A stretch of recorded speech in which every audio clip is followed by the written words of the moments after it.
গ্রহ নক্ষত্র উপগ্রহ ধূমকেতু এই সব কিছু ঘুরে যার ভিতর দেওয়া ঘরে তার নাম হলো সৌরজগৎ।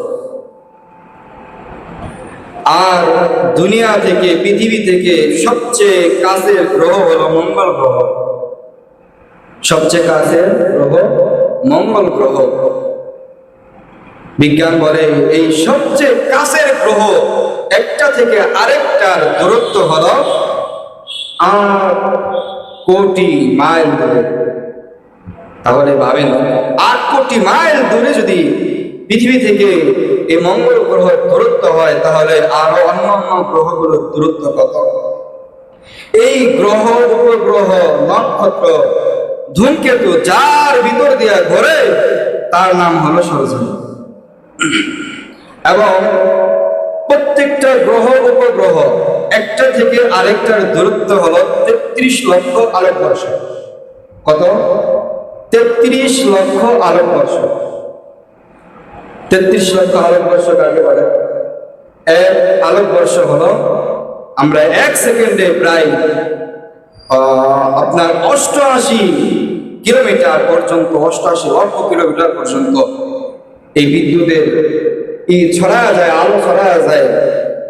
এইভাবে ছড়াইতে ছড়াইতে ছড়াইতে, এইভাবে আলো ছড়াইতে ছড়াইতে ছড়াইতে 1 নয় 2 নয়, 1 মাস নয় 2 মাস নয়, 1 ঘন্টা নয় 2 ঘন্টা নয়, 1 দিন নয় 2 দিন নয়, 1 বছর নয় 2 বছর নয়, 1 লক্ষ বছর নয়, এইভাবে 33 লক্ষ বছর আলোকবর্ষ যতদূর পর্যন্ত যাবে, একটা নক্ষত্র থেকে একটা নক্ষত্রের দূরত্ব কত?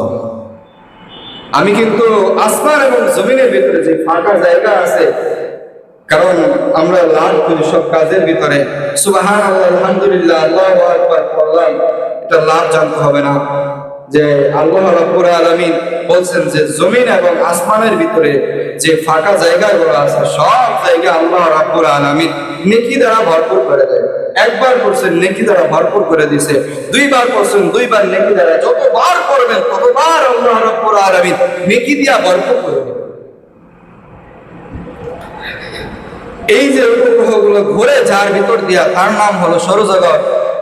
বিজ্ঞান বলে এরকম 15,000 কোটি সৌরজগৎ যার ভিতর দিয়া ঘুরে তার নাম হলো গ্যালাক্সি। এমনকি একটা সৌরজগৎ থেকে আরেকটা সৌরজগতের দূরত্ব, ওই যে একটা গ্রহ হিসাব করেন, এক গ্রহ থেকে আরেক গ্রহের দূরত্ব 33 লক্ষ আলোকবর্ষ।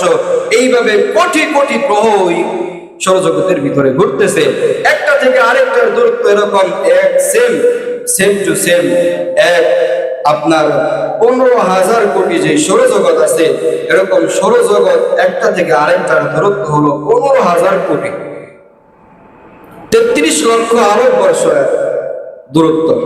তাহলে কত বড় জায়গা দেখেন। শুধু তা না, তারপরও দেখেন বিজ্ঞান কি বলে। এরপরে এই গ্যালাক্সি 15,000 গ্যালাক্সি মিলে হয় গ্যালাক্সি গুচ্ছ। 15,000 কোটি গ্যালাক্সি মিলে 15,000 এই গ্যালাক্সি গুলো ঘুরে 15,000 কোটি গ্যালাক্সি যার ভিতর দিয়ে ঘুরে তার নাম হলো গ্যালাক্সি গুচ্ছ। বিজ্ঞান বলতেছে এরকম একটা থেকে আরেকটার দূরত্ব সেম 33 লক্ষ আলোকবর্ষ। দুনিয়ার ভিতরে যে ফাঁকা জায়গাগুলো আছে, আসমানের উপরে যে ফাঁকা জায়গা আছে, এই ফাঁকা জায়গার দূরত্ব বলা হয়েছে। বিজ্ঞান তারপরে বলেন যে এরকম গ্যালাক্সি গুচ্ছ 15,000 গ্যালাক্সি গুচ্ছ মিলে যেই যার ভিতর দিয়া ঘরে তার নাম হলো মহাগ্যালাক্সি। এই এক একটার দূরত্ব 33 লক্ষ আলোকবর্ষ। তাহলে উপরে কত জায়গা আছে? বিজ্ঞান বলে আসমান এর কোন কিনারা নাই, আসমান বলতে কিছু নাই। যখন সূর্য ডুবে তার আলো উপরের দিকে ওঠা, আকাশ নীল দেখা যায় না, এটা ভুল। কারণ আল্লাহ নবী সাল্লাল্লাহু আলাইহি ওয়াসাল্লাম যখন মেরাজে যান, মেরাজে যাওয়ার সময় আল্লাহ নবী সাল্লাল্লাহু আলাইহি ওয়াসাল্লাম যখন তাকে প্রথম আসমানে নিয়ে যাওয়া হইল, হযরত জিবরাইল আমিন প্রথম আসমানে নিয়ে গেলেন। নিয়ে যাওয়ার পর প্রথম আসমানের দরজার কাছে দাঁড়ায় বলতেছে যে আমরা আসছি, দরজা খুলে দাও। আকাশের আসমানের দরজার যেই ফেরেশতাগুলো গাড়ে ছিল তারা বলতেছে, কে আপনি, কাকে নিয়ে আসছেন? বলতেছে, আল্লাহ রাব্বুল আলামিনের হুকুমে আমি মুহাম্মদ সাল্লাল্লাহু আলাইহি ওয়াসাল্লামকে নিয়ে আসছি। এটা বলার পর প্রথম আসমানের দরজা খুলে দিয়েছেন। এটা কোরআন হাদিস দ্বারা প্রমাণিত, মেলা আছে, প্রমাণিত। তাহলে কোরআন বলতেছে দরজা আছে, বিজ্ঞান বলে দরজা নাই। তার মানে বিজ্ঞানের ভুল আছে। যেরকম ওই গল্পের মতো হয়ে গেল,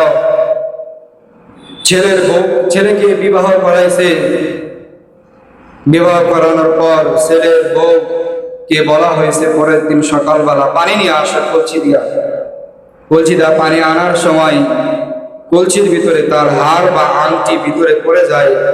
মা এদিক দিয়ে ডাকতেছে, বৌমা পানি নিয়ে আসো না কেন, পানি নিয়ে আসো না কেন? বলতেছে, আমার হারটা হারায় গেছে বা আংটিটা হারায় গেছে। কোথায় হারাইছে? কয় আর কোথাও না, আপনাদের কলসির ভিতরে হারাইছে। মা ডাক দিয়া বলে, কলসির ভিতরে যদি হারায় থাকে তাহলে তো আংটি পাওয়া যাবে, হাত দিয়া বের করে নাও।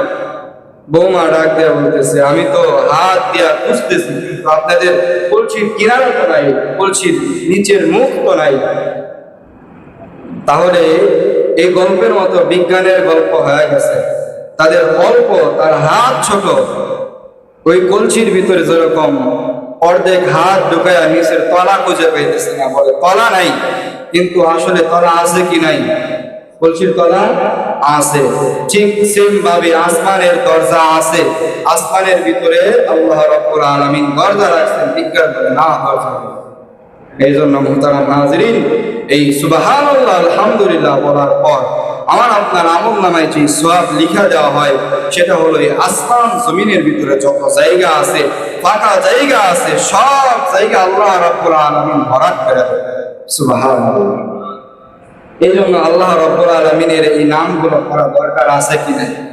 বিশেষ করে আমরা এগুলো করবো সুবহানাল্লাহ আলহামদুলিল্লাহ, আমরা প্রত্যেক নামাজের পরে সুবহানাল্লাহ করি, আলহামদুলিল্লাহ করি, আল্লাহু আকবার করি। প্রত্যেক নামাজে যদি পড়েন, দেখেন প্রত্যেক নামাজের পর পড়ার পর আপনার আমল নামায় কি পরিমাণ সওয়াব আল্লাহ রাব্বুল আলামিন জমা করে দিয়েছে। এজন্য পড়বেন তো ইনশাআল্লাহ, এই আমলগুলো করবেন তো ইনশাআল্লাহ। মুহতারাম হাজিরিন, যে আয়াতে কারিমা তেলাওয়াত করেছিলাম, আল্লাহ রাব্বুল আলামিন বলেন,